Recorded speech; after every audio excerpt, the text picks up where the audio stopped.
You're listening to Toolbox of the Trades, brought to you by ServiceTitan, a podcast for top service professionals where we interview leaders for their best tips and tricks of the trades. Learn how industry trailblazers stay ahead of the competition and how you too can be at the forefront of an industry. Let's jump in. Hello, contractors, and welcome to the Toolbox for the Trades. Today's guest is the founder of the Pink Plumber in Atlanta, Georgia, Geoff Gillon. Geoff's story was first told to me by his son, Andrew, who works with me at ServiceTitan. And to say that the story piqued my interest would be an understatement. Geoff started his plumbing business to supplement his income as an airline pilot. After transitioning to plumbing full-time, Geoff not only developed a monumental plumbing brand within a competitive market, but he also raised over $1 million for breast cancer awareness while doing so. We chatted about what it was like to build and later sell a multi-million-dollar plumbing company, and also how Geoff managed to golf mostly every day of his career, and that's not an exaggeration. I really learned a lot from Geoff, and I'm not even a plumber. I think you'll find his story educational and inspirational. Enjoy. Geoff, welcome to the podcast. Oh, good morning.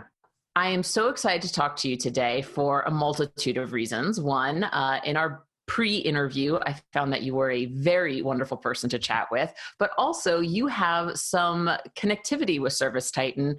So can you tell those listening a little bit about how you got the inside scoop into ServiceTitan's podcast program? Well, I think you're referring to this actual what we're doing right now rather than my first involvement with ServiceTitan. Is that what you mean? Yes. Yeah. So Andrew told me that somebody was interested from ServiceTitan to talk with other business owners, and would I be willing to share some things? And you called me, and I would love to. That's incredible. And just for anyone listening at home, Andrew is your son. Yes, he is. Yeah, and he works at ServiceTitan actually onboarding some of our larger clients, people who have shops with over 100 techs. So I'm super happy he made the introduction. Now that we thanked Andrew at the beginning of the podcast, let's go ahead and get started. Tell the folks how you got started in plumbing. Well, this goes back a long way. As you can probably tell, I have a little bit of an accent. I'm from Manchester, England. And when I was in England, I was actually working on a very large chemical plant, working with large pipes. And I first came to America in 1978, and there was no big chemical plants for me to work on. And I wanted to stay and work. And I knew that I knew a lot about smaller pipes because that's what I had to do when I went to school. So I said, well, I can probably get by being a plumber. And so I answered an ad in 1978 to join Bob Seeking Plumbing in LA. And I worked there for a year, and I started to learn the plumbing. And then I did something really, really different. I decided I wanted to be a pilot. And so I would take the money that I was making and take lessons. And I learned to fly a plane down at John Wayne Aviation. And actually it's called Martin Aviation, but at John Wayne Airport. So I learned to fly, and I did all my ratings and certificates. And then I took a job down in the Virgin Islands. And I know we're kind of digressing here, but what happened is I got a job in Atlanta with Delta, which I worked at for 12 years. And I don't know if you knew that. But anyway, when you first join an airline, I had two children. Andrew was 1 and Brittany was 3. And your first year's pay back in that would have been 88. My first year's pay as a first officer flying a plane out of Atlanta, Georgia was $23,000 a year. And Brittany was on the WIC program. We were getting food stamps. I mean, life I was down to my last $300. So I said, well, look, this is not working. I got to start filling in, because the one thing you do get as a pilot, you get time off. You get 12, 14 days off a month. And so I said, well, look, I don't have a truck. So I'm going to go out, and I had some flyers printed up that will look like $20 bills. And it said, $20 off your next plumbing bill. And every morning I had a day off, I would go in the car and I would pin them in Atlanta, Georgia, in the nice neighborhoods of Roswell and the nice areas. And I would spend from 7 in the morning till 6 at night pinning these flyers on mailboxes, which is somewhat illegal, but I used to put them on the wooden posts so I was not interfering with the mailbox. I know I'm going off a little, but this is how it started. And after doing one day of putting out the flyers, so I didn't have money to start with. I just want everybody to kind of know that, because you don't need it to get going if you really, really are intent on getting somewhere. And the next day I would get 2-3 calls for plumbing, and I would go in my car, the 4-door sedan. It was a Hyundai. And I would park 4 doors down and walk to the neighbors, because I knew they weren't going to like me coming in a car. They were looking for the plumbing truck, and the lady would answer the door, and she'd look around and go, "Where's your truck?" I said, "Oh, I parked down the way." I didn't lie to her. I just said, "I parked down the ways, but what's the problem?" And she'd tell me the problem, and then we'd go and I'd fix the problem. Well, this went on for about 6 months, and I realized I couldn't keep doing this on my days off without a truck. Well, I saw an old Ford Econoline pickup, white van, that was for sale in one of the neighborhoods. And I went in with my car and I said, "Would you do an exchange?" And the car was worth more than the van, but I needed the van badly. So I said, "Look, how about we do a straight exchange for the car?" And he did, because he had the better of it. But now I had a van at least. And then I started putting more flyers out on my days off. And then eventually I met somebody that did direct marketing in the coupon little books. And so I said, you know what, direct mail might be the way to go, rather than me get up 3 days a week and spend 12 hours a day pinning these flyers on. And she convinced me that she could get the same amount of calls. And it wasn't as lucrative, but instead of getting 3 calls, I might get 1, but at least I didn't have to spend all that time. And so I went in the direct mail book, and then I got to the point where I couldn't do the calls on the days that I was working, which was 12 days. So now I had to find a plumber that would fill those days where I was working and I couldn't get there. And so that was my first guy in the truck. Well, I was the first guy in the truck, but this second guy in the truck. And then I got to the point where I had 3 trucks running just from direct mail. And I'd been working, now the time had been going on, and I was starting to get where I could keep 3 or 4 guys busy. And I had to make a decision. Is it going to be plumbing or is it going to be flying? And I was starting to get better money. But the decision was that if I quit the flying, not like a doctor, you can leave one hospital and go to another. If you're a pilot, you go to the very bottom of the pile on that terrible schedule and that terrible pay scale. And so I really was in a dilemma as to whether to do the plumbing or do the flying. Now that was getting a little more money, because I was getting like 60 then instead of 20. And so I said, you know what, I really, really think this plumbing, I can really, really take this.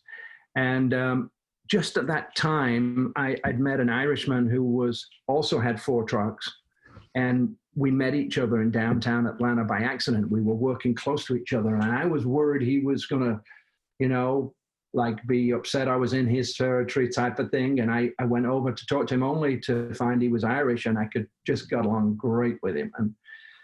And so he said, if you're interested in getting bigger, there's a guy down in San Diego. His name's Maurice Mayo, and he's very, very famous for teaching people how to get bigger. So he said, I'll tell you what I'm going to do. He said, I'm going to give you some of these tapes. And once you start watching these videotapes, you probably won't be able to put them down. And so I said, okay. And so I started watching them. And so I called Tom up and I said, boy, these are amazing, man. I want to meet this guy. And he said, well, look, in 2 weeks' time, I'm flying to San Diego, and we're going to go to his big place down in San Diego. And it's all modern and glass. And it's just, the guy is just an inspiration in the industry. And so I said, well, I'm going. So I went down to San Diego with Tom, and he owned Mr. Plumber in Atlanta, and it still exists today, even though he doesn't own it. But anyway, I was just absolutely like, wow, this is what I want to do. And so I bought tapes for $2,200, and my wife was mad because we really didn't have money to burn. We didn't. The money I was making with the guys was all going back. And to some of you that are out there that have got 3 or 4 trucks, and I'll go into this in a moment, you're not making money when you've got 4 or 5 trucks. When you had 1 truck, you were making more money, or even 2.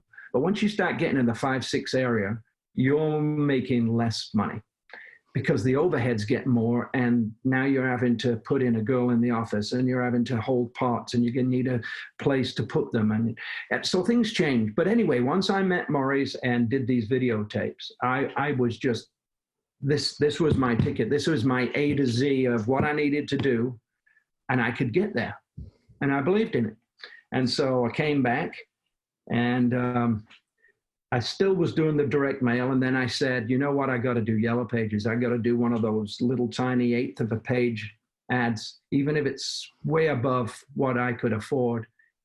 I just got to do it. And to some people, if you are a little apprehensive, nervous, frightened of making a mistake, or you're in fear of going forward, this won't work for you. Now, can you learn to not have the fear? I think if you see what other people do, then you can get over that fear. But at that point, I had no fear, and I was going to go forward. And so I bought the little ad, and that helped keep some of those guys busy. We're still doing the direct mail. And then I went to a 1/4 page ad, to a 1/2 page ad, to 3/4, to a full page, to double truck ads in the Yellow Pages, because at the time the Yellow Pages was big. And I, being from California like you are, there used to be a company here, and they probably still are, is Ames, AAMES, Ames Plumbing in California. And I believe they still exist, but they were the biggest company here at one time in LA. And AA, so double A, so they're the first listed. Yeah, but obviously that changed as time went on, and we got to digital and internet, and we can go into that a little bit later. But that's how I got to the point where I said, I need to make up my mind. Is it going to be plumbing, or is it going to be flying? And one day I was flying back from Panama City in Florida, and I just said to myself, this is my last flight. And I flew in, and I put my badge and everything on the office desk, and I said, guys, I'm done, see you. And I walked away, and I never got in a plane again. Oh. But then it got to be where I had, okay, now I got to make this work because I'm here every day now. Well, I have a theory, and Andrew brought this up, and I know you wanted to ask some questions about that, but it's probably a good time to go into it now. I believe if you get to work at 6:30 in the morning, if you haven't got your stuff done by 11:30, you're probably not going to get it done. Because how many things need to get done? If you can't get it done in 5 hours, working out the day and what's going on around you, you're spinning your wheels somehow. I don't know. But I always played golf every day at noon. Every day at noon I played golf. Even when I only had 2 trucks, 3 trucks, 4 trucks. Because I don't think, and this is going to sound weird, I just don't think work should be, and I've still got friends right now in Atlanta, great friends of mine, and they still go to work at 6:30. They're 65, 70 years, so they go in at 6:30 and they stay till 7. That was never for me. I always felt like you go to work to earn money so that you can be with your family or enjoy things. Just to sit there and be there 7 hours a day, to me, is mind-bending. I think you spin your wheels, and I think you become unproductive because you're so bogged down with everything. You can't see outside. So I don't know if I went too far there, but that just kind of sums up how I got from where I was to get into the plumbing. And so here I was now with 6, 7 trucks. And so I'll let you take it from here. I mean, that was a fantastic description of your journey. And I have so many things I want to touch upon. So essentially, you came to the United States from Manchester in the mid-70s. Mm-hmm. You, along that way, you got into plumbing because it was aligned with the work that you had done back in the chemical plant. Like many folks, I will say, you got that inkling to fly. I actually find that a lot. So just a little bit of background on why I do this podcast. My dad is a carpenter, so he had his own business when I was growing up. And he also had an interest in flying, but unfortunately could not because he's colorblind. Sorry, Dad, I didn't mean to blow up your spot there. What I thought was so fascinating was how, opposed to a lot of people who I interview about how they started in their trade business, you essentially created your trade business as what some would consider now a side hustle. And so as you flew, and I'm so happy that you brought up how difficult the flying industry can be to pilots, and that really you have to climb that ladder, and starting on at such a low salary with 2 kids, I feel for you. That must have been so difficult. But you essentially, I mean, when I was talking with Andrew about your story, he was like, my dad was taking service calls while he was on the runway. I'm like, that is insane. Well, that is absolutely the truth. If you all remember the bag phones, I had a bag phone where I would take the calls. And you have to remember, I'd spend all day the day before from 7 a.m. till 6 p.m. putting flyers on people's posts on their mailboxes. If that phone rang for a plumbing call, it was so hard not to take it on the ground. If we're taxiing along, and if the chief pilot would have found out, they would have brought me in, and they wouldn't have fired me, but they would have said, this cannot happen. And I understand that. So I was taking a little bit of a chance, but we're just taxiing along. I'd take a call and I'd say, Mrs. Jones, I can call you back in 2 hours, because I knew where I was going to be in 2 hours. And I would just hang up, and I try to make it as, I wouldn't be asking questions and trying to book her address and stuff. I would just say, look, I'm very sorry. Can I call you back in 2 hours? I apologize. And then I would hang up, and then I'd do my job. So I didn't jeopardize my safety, but by the same token, I did not want to give up those calls. And I think that's really interesting. And you talk a lot about, choosing between flying and choosing between plumbing. And you said something when you were describing the Maurice Mayo tapes, which I want to get into because I've never heard of him before. And I want to learn a little bit more about the logic that you applied to what eventually became the Pink Plumber. But you said once you got those videotapes, you said, oh, this is what I want to do. So can you elaborate a little bit more on what this is, what that was for you? You mean the actual tapes and the content? You said like, this is what I want to do. And I took that to mean I want to grow a business. Was I accurate in making that assumption? Yeah, because when you were at the 3-day seminar, Maurice was, you can make a big company and be successful and be able to sell it in 5-10 years. And Maurice would leave no stone uncovered. He would take you from 0 to 1 truck and how to get to 100. And all the bits that were in there were advertising, trucks, flat rate pricing instead of hourly, because you can't do it with the other, uniforms, selling techniques of how to give the customer good service, but at the same time, not do it for free. In other words, it's not okay to charge a lot and not give the customer something. But it's okay if you give them the very, very best to charge the right price. And most people, that's where that fear comes in. So I don't know what people that this is going to go to. And I thought they were actually going to be on here today. I'm not disappointed. I thought they were actually going to be asking me questions. Oh, so no, it's okay. We'll try to fill in for them anyway. But, if you're frightened that in today's marketplace that you can do a job for $120 an hour, you will work till the day you die. And I'll give you a perfect example. This is kind of interesting. I have a brother here down in Dana Point, and he is a one-man air conditioning company that is still in business today, and he's 68, and he's still working, and he still charges $120 an hour. And it's because he didn't factor in what it costs to do business in order for one day for him to retire. So just giving your services at a price that's too low will make the phone ring off the hook, but one guy can only do so many calls. So why would you want to do it for a price that's too low? And if you want to grow, you can't do it without the correct pricing. And so flat rate pricing is absolutely a must.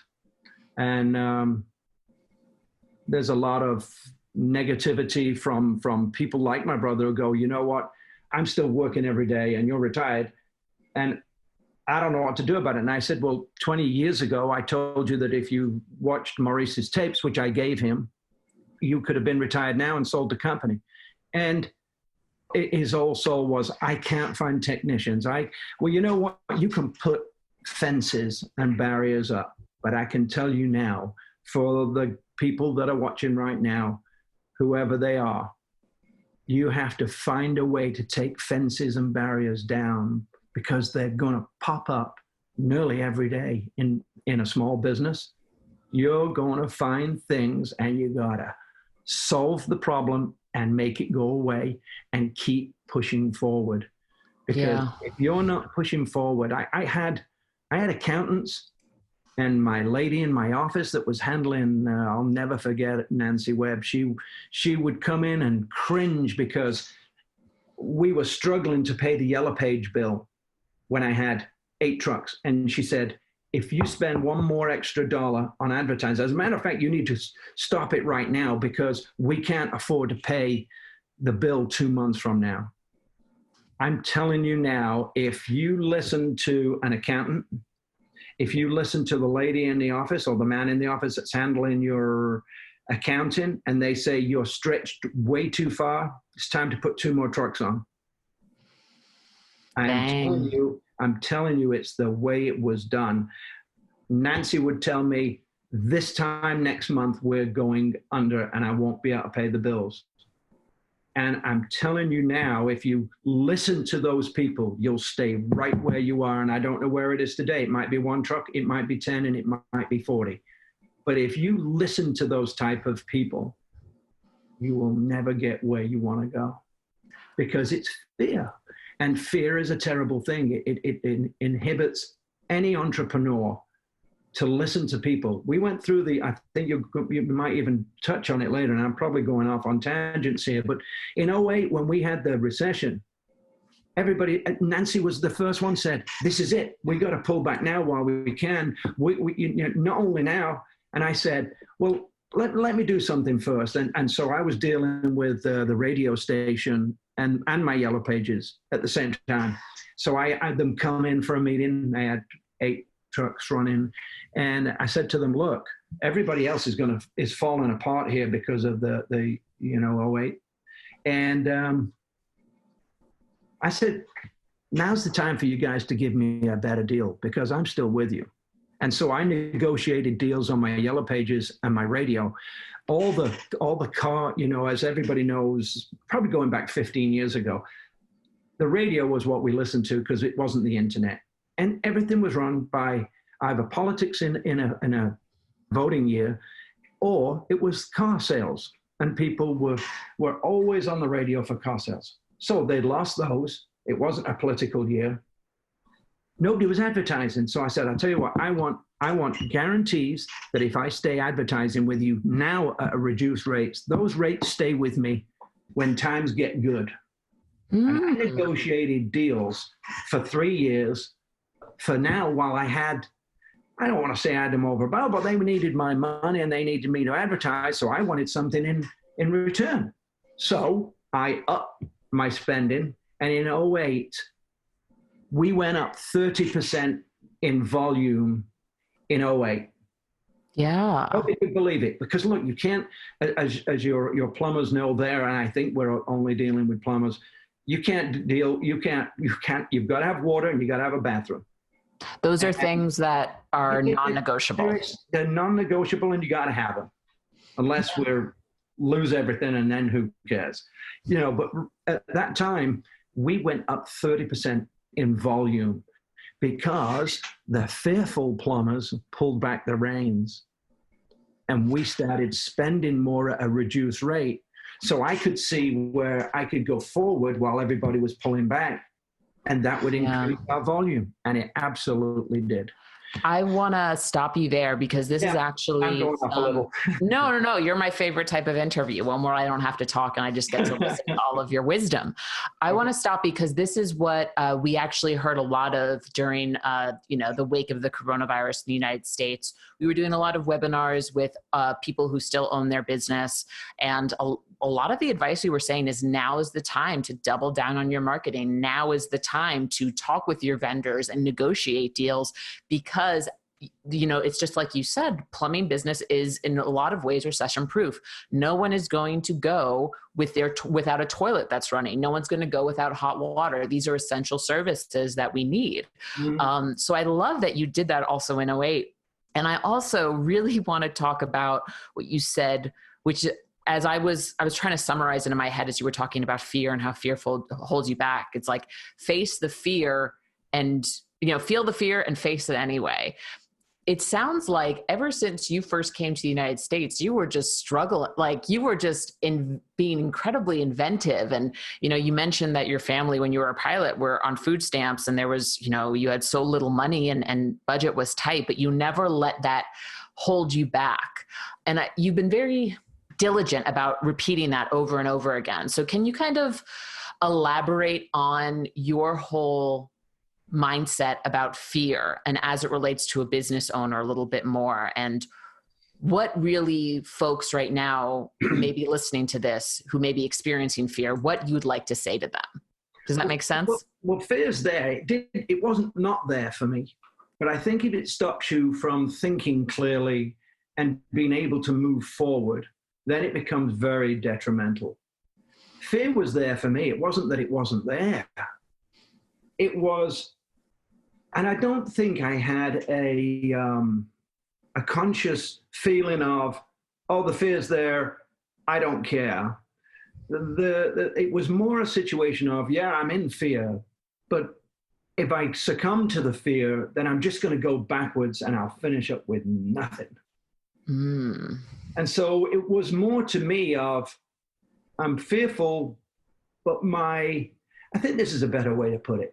The fear was there, but my wanting to push forward was greater and overcame the fear, because it's there for everybody. There's no way somebody says there isn't any, unless they've got millions of dollars and they're just like, well, it doesn't really matter what happens to me. Well, when it is your bottom line and it is your only source of income, it is very, very, very concerning and having a lot of fear. The problem is you just can't have it stop you from going forward. You need to know where you want to go. So let's just say you've got a guy right now that's listening, or a girl that's owning a plumbing company, and they say, look, I got 2 trucks, but I want to get to 10 and then I'm done. I'm okay with that. The fear will be from literally just saying, I've got to put the 3rd truck on, and right now we really can't afford it. So I want to touch on something that helped get past that fear. And I want to, one of the things that happened was I signed up for American Express, and I paid my bills with American Express so that I would get points and stuff. And that was kind of great for wanting to, I know this sounds weird, but the thing with American Express was you could pay your bill off after 30 days. But doesn't that give you another 30 days? Isn't that a free month? It is. It is any way you want to do it. And this company was built on it. So I would be there and I would be saying, Nancy would be telling me, look, if you don't stop, we're going to go under. And I'd go, well, that's because we're paying our bills right now. I wonder if I got a really strong credit card where there was no, and this is really key, you cannot have one with 5, 7, 10, 18% interest rates. You go with something like American Express, and if you pay the day after the day it's due, which is 30 days later, 28, call it 28 days, you pay the bill off. Isn't that a loan? That's kind of cool when you're in the banking, when you're in a company that wants to grow. So, okay, so 2 trucks, let's just do the math real fast. You got 2 trucks, and each of them should be doing $700,000 a year. If you divide that by 12, you're getting that money as a loan for 28 days. You can really push forward when you've only got two trucks, when you don't have to pay that bill for 28 days. Now you got money to spend. I know it's not a lot, it's 28 days, but if you're not being careless and you're going out and buying boats and houses, you've got 28 days of a loan and it doesn't cost you a penny. No interest, no nothing. So go to American Express. Get yourself a card. Start paying it off every 28 days if you've only got two trucks. Maybe you've already got an American Express card. Pay those advertising bills on American Express, because when I sold 2 years ago, and actually, I'll pause real quick because you sold 2 years ago, which is really, that's one of the main reasons I wanted to get in and talk with you. But can you tell me where your business was in terms of how many trucks you had at the time that you sold? Well, real quick, our biggest hub was in Atlanta, Georgia. And I think this helps a lot for people who have got a fair size company, because you can't do it. You can't go to another city when you've got 10 trucks. We had 40. Yeah, and so now the Pink Plumber, and we haven't gone into it yet. No, we haven't discussed it yet. But because of the brand name, that I felt I could take it across the country, I felt it was time for us to go into another city. And one of the reasons why I wanted to go into another city, and this is that same thought process as American Express. I was paying a lot of taxes in Atlanta, and not so much to Atlanta, but to the IRS. And so I looked at it on paper with my manager, who was with me when I had 3 trucks, and I told him we worked for the telephone company. Now he's the manager of the Pink Plumber in Tampa, Atlanta, and Dallas.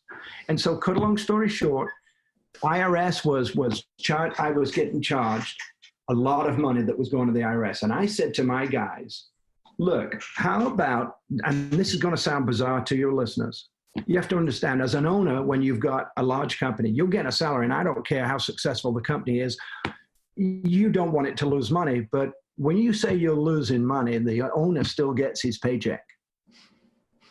Okay? And if a company doesn't make any money, like Amazon and all these places, what do you think happens? There's more money for advertising because the company doesn't want to show a lot of profit, because it doesn't want to give up all that money. So I said, look, if we're going to give them a lot of money, why don't we use that money to go to another city, buy trucks, advertising, and an office, and the company will show 0 profits. Now, this is kind of says everything against business, but it didn't for me. Because as an owner, volume is what you're looking for when it comes to selling, because we're getting close to talking about selling. Even though there's more, I know there's more questions, but this is a great time to go there. I would rather show 0 profits and be able to put 10 more trucks on in a new city and open up the Pink Plumber to another city. Got it. Okay. So you got me. I was following and I was nodding, and now I finally got there. So as you got more profits from the Pink Plumber, instead of reporting those, and this was back when you were just in Atlanta, instead of just, reporting that crazy profit that you got from the Maurice Mayo videos, from the lessons that you've learned as you're growing your business, you're like, you know what? Instead of that, how about we take this profit and we use it to open up in a new city? And now we're just taxes to be paid, and we're getting bigger. Because the goal was to sell eventually. I'm 66 now, and the idea was I was going to work 25 years, and then I was going to sell, and I was going to retire. So why do I want to show it really, really profitable at 40 trucks? I want to get to 100.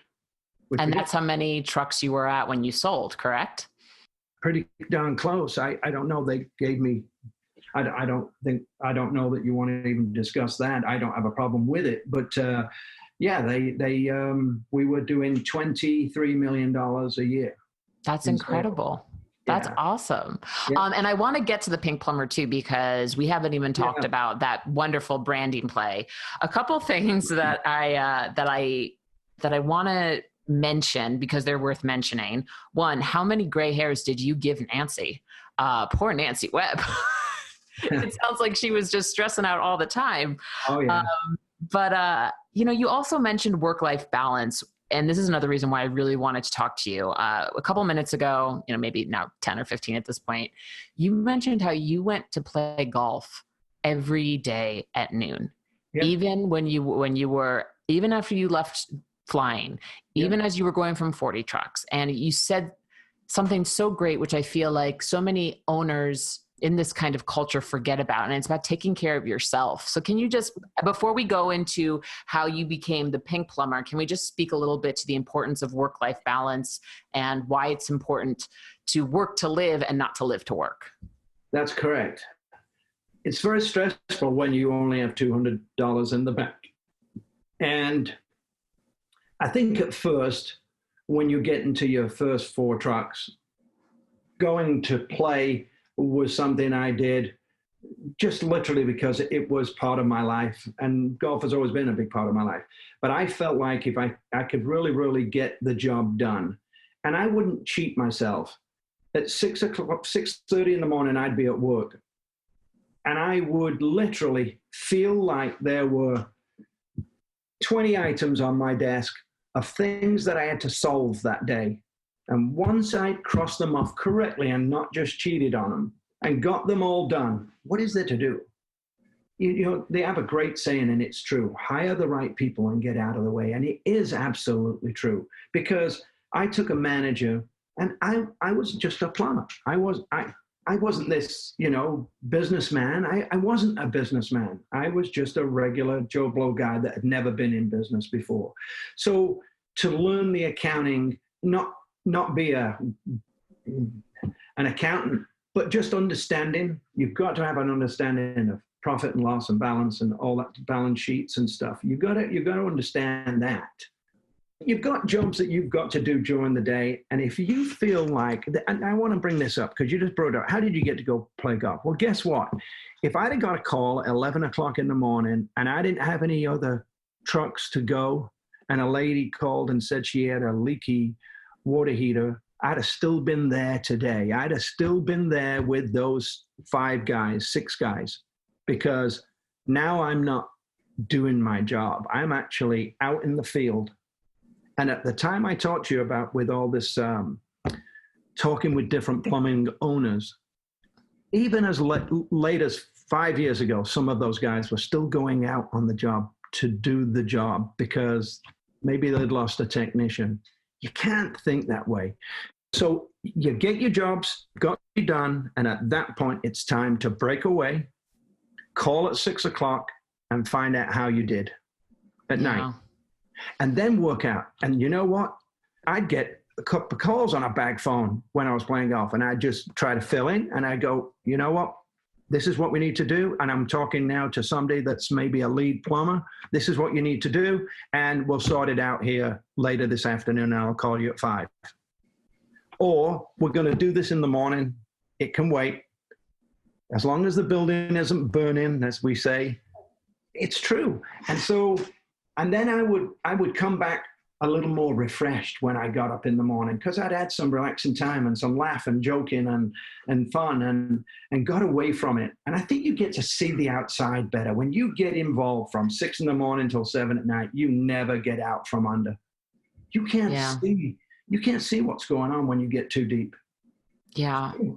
I think that's so important to say. So I hope whoever's listening, whether you're at 1 or 2 trucks, 5 or 6, 10 plus, that you take time today to find the one thing that really brings you joy and refreshes you.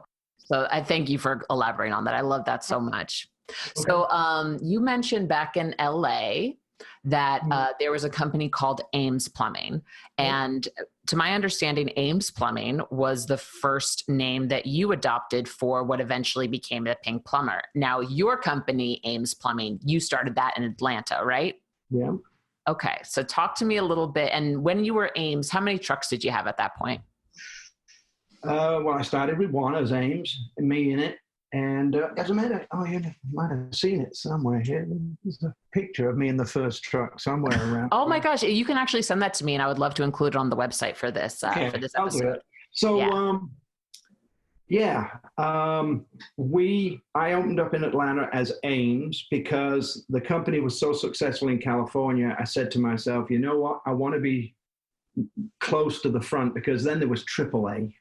Yeah. And so AA didn't get you at the front, but it did pretty good at getting me at the front. And Ames was so successful in California, I called the state, and Ames was not registered with the state of Georgia. So I said, I'm taking the name.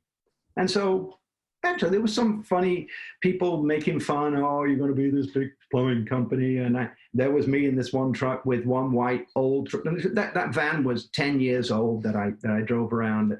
And I eventually could afford one of those stick-on things and put it on there. So that was Ames. And then we started to grow. Got it. And at what point did you decide to rebrand from Ames? And can you tell me a little bit about that story and how that came to be? So I think I told you I was advertising with Cox Communications, which was TV and radio. Mm-hmm. And now I had probably 10, 12 trucks. And I was advertising on the radio and on TV. The cheapest little bookends you could find that they call them. And so cut a long story short, I would go to Cox Communications with my sales rep, and I said, I need something different that makes us stand out. And we talked for 2 years. He said, well, how about we put a little red flashing light on the top of the truck? Well, the DMV didn't like that. They didn't want anybody having a flashing red light on it unless it was an emergency vehicle. So that didn't work. And we went round and round in circles trying to see.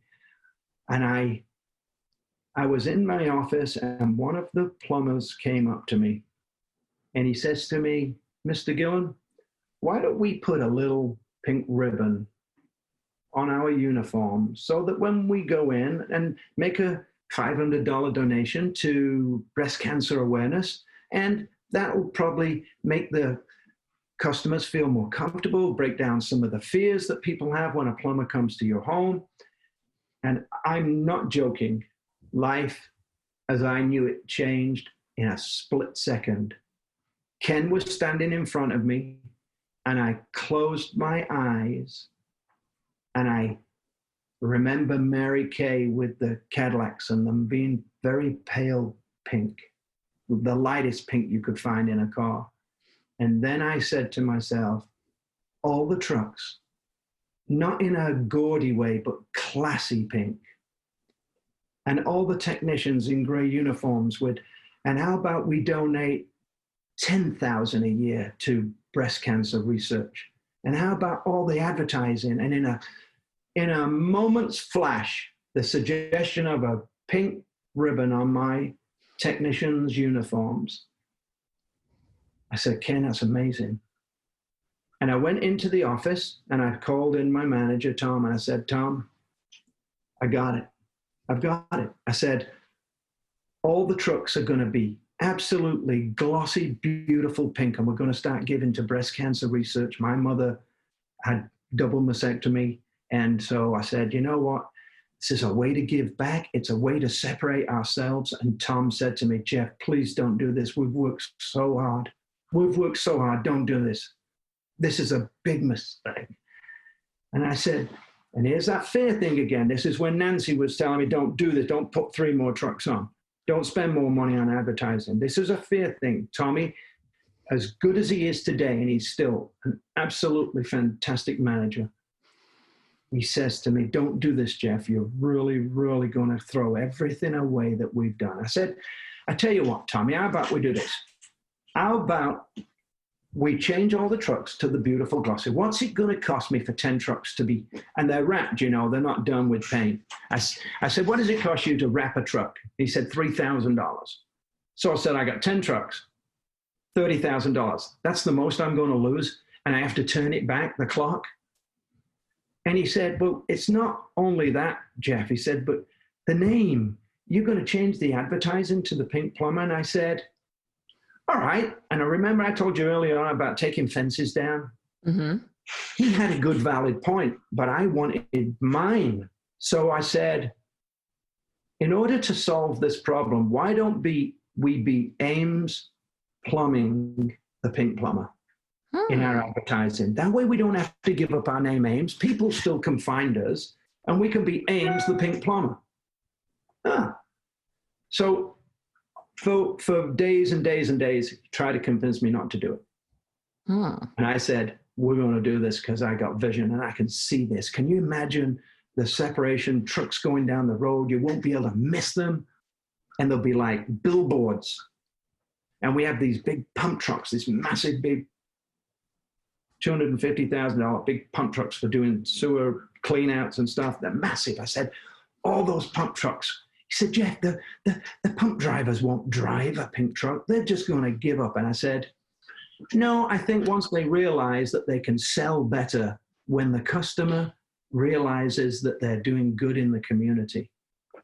And to this day now, we've surpassed $1 million to breast cancer research. Yeah. That is not insignificant. That is incredible. So I feel like we've given back, we grew, and it worked for everybody. It didn't just work for me. Yeah, it worked for me, but giving back is a big thing in the community, and I couldn't think of a better way to do it. And that happened in 2007. So I started in 89, we call it 90. So it took 17 years before it changed from Ames. And here's the thing that I think your viewers will find amazing. I said to my manager, Tom, I said, look, Tom, we're just using this as Ames, the Pink Plumber. I said, you can never give up Ames. I've worked so hard and you've worked so hard, and this is my baby. And it is. You look at your company like a baby. And I said, I'm not giving up the name Ames. Ames is going to stay with us forever. And in 6 months, nobody asked for Ames. They wanted the Pink Plumber. Yeah. And it was gone. The name Ames was gone in 6 months. It never, ever came back. Nobody ever calls and says, oh, it's Ames, the Pink Plumber. No, oh, the Pink Plumber. We want the Pink Plumber. And that's incredible. Yeah, it's just, it was a phenomenal story. And, it changed everything at the company, and the company doubled in size in 5 years. I think that's so important. And, I've talked about branding a lot. I've done a webinar with Dan Antonelli, who does a lot of branding and different trucks and stuff. And I feel like when you see a lot of one-person trucks, you see a lot of like the AA or AAA or Ames, or you see their name, like say it's a two buddies name like Tom and Bill, T&B Plumbing. And it's like, well, what does that mean? But the minute you get that branding push and that name recognition, and I think you hit it on the head, is the trucks become giant billboards. You can't miss them. Yeah. I can only, so at that time when you went from Ames Plumbing, you said you were at 10 trucks. And so I assume you only had that one location in Atlanta. Is that correct? Oh yeah. But once you became the Pink Plumber, you created a branding that was memorable, that gave back to the community, and also created a sense of safety. You touched upon it a little bit, but I should say the negative stereotype that goes along with a lot of plumbers. Right. You now created this behemoth of a brand that was able to spread out all across, it sounds like, the Southeast, essentially. You mentioned you had a Dallas location, a Tampa location. You also, Thomas also said that, the guys aren't going to drive pink trucks. Can you just speak a little bit to what the response was to your technicians? So the first response was, hell no, we're not going to drive these trucks, until the first week had gone by and their sales went up so high. Ugh. And now they all wanted them. Because I only did it with one, we had a couple of pump trucks working, and I just got one guy who was really sharp guy and very clean cut and really looked like a business guy and not a pump truck driver.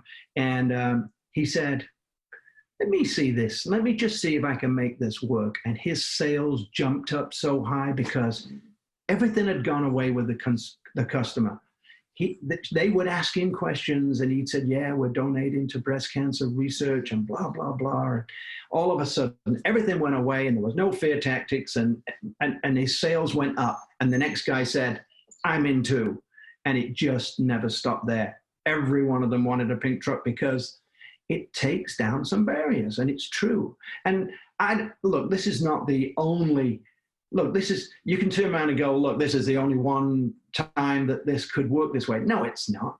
If you come up with your own idea, you come up with something different, it'll work as long as you put your foot down and make it work. And I believe that's true. So I love exactly what you did with the pink plumber. And I think that is an incredible lesson. From what you've told me, and I always wish these conversations could go on forever, because I know there are so many like tidbits of knowledge that you could give to my listeners. And I would love to know, so you mentioned you sold 2 years ago. So we're 2020, so that was 2018. So from the rebranding to the pink plumber to 2018, when you sold, can you talk specifically about any other things that you really focused on besides, going into new cities? Did you ever consider, by the way, going multi-trade, or did you always want to stick with plumbing? Well, I actually did. For a few years there, I opened up the air conditioning side, and this was midway with the pink plumber, but I always felt like I was not part of that trade, and so I wasn't brought up in that trade. And so I had 2 guys working in air conditioning trucks in Atlanta, and I think I kind of succumbed to the fact that the pink plumber was growing so fast. Why did I really want to jump into another trade? Even though it worked for about 3 years, and it just, I could never get to the point where I would have a manager that would come from a really strong company that would say, okay, I'm going to run with this and build it for you. And I'd give him a piece of, the action. And it just never, I think that was more me, because if I wanted to, I could have done it. But I felt like we were so busy growing with the pink plumber. It just seemed to get in the way, if that makes any sense. Yeah, totally. And I just said, I don't want to deal with this now. And we just let it go. We just let it fall down. And we kept on getting calls, and I sold them to one of my competitor and just said, look, give me $20 a call or something on air conditioning calls, and just let it go, because I'd spent a lot of money on advertising and stuff. But so that I did venture a little. I think in today's market now, being able to provide all services is key, because the big companies now are buying up companies in their little pot of companies. They want to give service to everybody, where they've got the air conditioning, the electrical, and the plumbing. And so today's, not to somebody that's got 5 trucks, but if somebody's got 50 trucks, you want to utilize the advertising you're spending on the plumbing to do the air conditioning, because now you've tapped into another form of revenue that you already paid the advertising for. So, there'll be times that this is something I think we're talking about advertising again, but it's so massively key. I'm going to throw a number out there that I don't think most of your listeners will understand. Tell me. Believe. Try and stump them. In nearly every year, I was paying 23% of my volume was going to advertising. That's just off the charts. Most people right now, like when this company bought me, they're only letting my guys spend 9%. But I was at 23. Well, guess what? The company hasn't grown in 2 years, because they want profits. And they're really profitable. They're doing 17% net profit right now. That's incredible. Yeah, but I didn't want that. I wanted the growth. I wanted to take the pink plumber across the country. And so if there's one regret, look, I got a big check from these people. But the only regret I have is that I wanted to do it with a company, and they did say they were going to do it, but it's not what they wanted. I found out later. The only regret I've got is I didn't get to see the pink plumber go across the country. They had no vision to build it. They couldn't see that it was special. They just said, okay, it's making now it's making 17%. We're profitable, because they've got shareholders and all that stuff. It's the biggest company in America bought me. That's incredible. Okay. So cut a long story short, they had no vision to take it like I had. So my only sadness is that the pink plumber is not going to go across the country, and they have the sole rights, except I kept California, so I could open up here if I really wanted to. It's just, I'm kind of running out of steam a little bit, but anyway, enough of that. No, I mean, I think it's fair to say, and I appreciate your honesty and your transparency about it. And I would actually love to get to the point now of selling, because you mentioned that the one, you were very clear. It sounds like from the beginning that I want to build a profitable business that people will want to buy, so I can retire. So knowing that you had that goal in mind from when you first took those Maurice Mayo tapes, right? Mm-hmm. When did you make the conscious effort to start thinking about, all right, what's the next iteration for the Pink Plumber? So can you talk to me a little bit about that? Yeah. So the Pink Plumber had grown now to a pretty good size where we were doing, I think the very first time I met this gentleman, so I played golf and I was actually an absentee owner, if that makes any sense. When I only had, when we were doing, $10 million a year, I lived in Sarasota, Florida. And we didn't have an office in Tampa at the time. I just lived, and 7 years before I'd lived down in San Clemente, Dana Point, because I always didn't think that I needed to be there every minute of the day.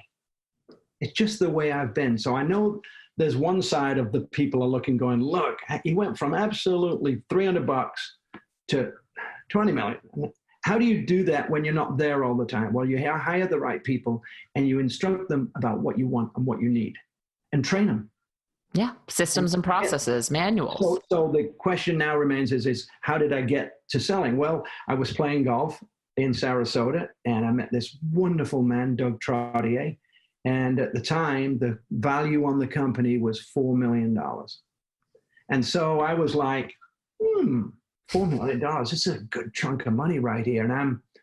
And when I first met Doug, that was, so I was 55.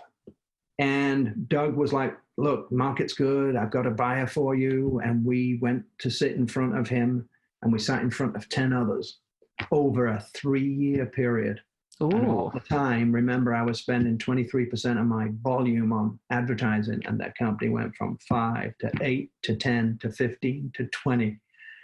And all the time I was still with Doug, and he's like, come on, man, our time's right. And so a couple of times I got offered like 8, and I was, what made a big difference is Andrew had not come full circle yet through the company. I'd put him as a plumber in Tampa and made him work with the plumbers in Atlanta. I put him in dispatch and through the phones. And eventually, and I hope this doesn't hurt him, but I was training him to take over. Yes, he did mention that when I spoke to him. Yeah, I was training him to take over. And at the point when people were offering me 8, the reason I didn't was because I thought Andrew was so close to just turning around and going, okay, I got this. And went to business school in St. Pete. And all of a sudden, I just got this feeling it wasn't for him. It's not what he wanted. He didn't want to be like his dad. And I love that about him. And now he's really happy in his job. And I'm so glad he is working for ServiceTitan. But at the time, I thought he was going to. And so I kept putting it off. Well, the company kept on growing. And eventually, it takes over a year to when somebody offers you a really good deal for it to come to fruition. And so 3 years ago, I don't know why, but your people will be probably happy to know that over the last 25 years, plumbing companies, EBITDA, which is what you get left with after your taxes and you add some things back, you are normally getting 4 times earnings. 3 years ago, the economy was so strong, I got offered 7. And so 7 times earnings. And so I felt it was impossible not to take this off the table and just retire. And so it was a very long process in getting me to the point where I was comfortable and saying yes. And then it takes another year for all the stuff and due diligence to go through. Got it. And I mean, I assume that, so it sounds like there was a lot of things you had to take into consideration. One, you had a potential heir to the business if it wanted to be multi-generational. 2, you wanted to find a buyer that would not only give you a good deal, but would give you a good deal that it sounds like would justify you not taking Pink Plumber, across the country. Well, no, I didn't know that, love, because if they'd have told me we are not taking this across the country and we might even consider closing down one of the cities because we don't like it and we're not going to move forward, I would have said no. I would have said no there and then, because once we developed these 3 cities and they were growing so fast, I knew that it could go across the country. But I was told it was going to happen and it didn't. That's a bummer. Yeah. So that's my only, I told you before, that's the only sad part for me, because what a success story. And so that process happened and it was time for me to get out. Yeah. I get it. It has to be bittersweet for sure. Because at one end, you achieved what you set out to do. You created a very sellable business. You made great money you made a great living for your family and for yourself. You had fun. Managers.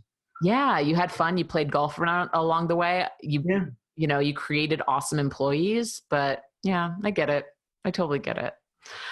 We talked about so much stuff, and honestly, this conversation flew by, which is my favorite type. Okay. Is there anything that we should have talked about in terms of your story, in terms of lessons that you would like to impart upon fellow contractors that we haven't? I did want to ask that. I don't know whether I'm only talking to service plumbers or to new construction plumbers, because they could be both.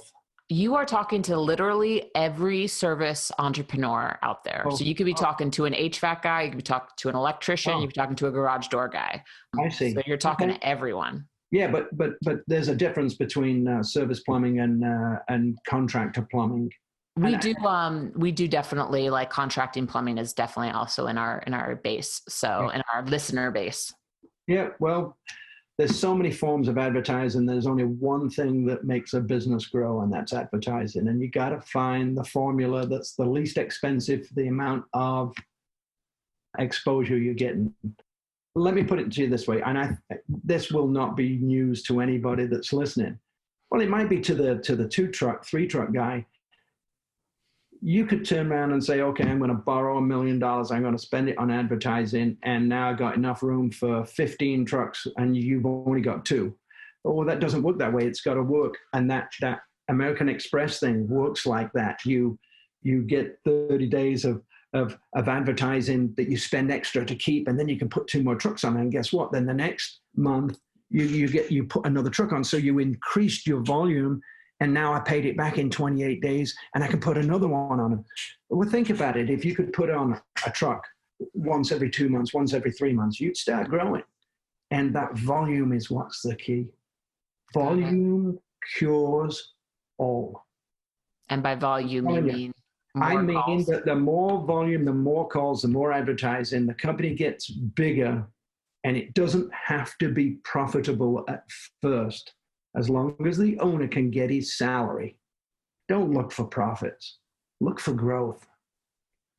Profits will come later. Get enough to live on and live well. But you don't have to make massive amount of money. Turn it back into the country. What you're trying to take out extra, you'll grow 10 times. So it's costing you. That's the way I used to look at it. It's costing me when I take, look, if we were doing $2 million in business, and I remember it well, with 4 trucks, now that'd be pretty close to 8. When you have 8 trucks, if you're taking massive amount of money out of the company, it's not growing. You're living really well, but the company, not only is it not growing, you're not making money. You're making your money, you're taking it out, you're paying a ton of taxes. The key is to take enough to make your family well and not buy boats and fancy cars. No, it's true, and houses and places of recreation or whatever, a house somewhere else. Keep turning the money back into the company, and eventually you'll get to the point where you surpass that money by 100 times. Oh, absolutely. It's the truth. That's great advice. And also, I will say, your very key caveat in that, as long as the owner makes a salary. Well, of course, you have to live. As long as you're taking, if you can't just pay yourself and the company just breaks even, now we got a problem. Now, that happens in the early part. But I told you I was robbing Peter to pay Paul, and that's a fact. Yeah. There was times where we were short and I would either use a credit card or use something else. But the one thing we're going to do is we're going to go up. Got it. That's it. I certainly appreciate your time. I have a couple rapid fire questions that I'd love to ask you. Okay, ready? Yeah. How do you take your coffee? Cream and sugar. If you could have dinner with one person, dead or alive, who would it be? Oh my word. I could say Einstein, but everybody would think of that. Jesus. Love it. What's the number one thing you're trying to learn more about right now? I've started doing some drawings, and I didn't do them from when I was 15, but I've started to do some drawings. I love it. Like sketching? Yeah. Oh, that's awesome. If money weren't an object, so you had unlimited resources, what's the first thing you would do? I have that now. So, so be a guest on this fantastic podcast. Okay, got it. But right now, I actually am not doing anything different than I did when I had 2 trucks. I play golf 4 days a week and enjoy my wife. And we used to travel a lot, but that stopped. So, but I'm very comfortable and happy. That's awesome. So I don't crave to do something that I've never done before. I'm very comfortable where I'm at.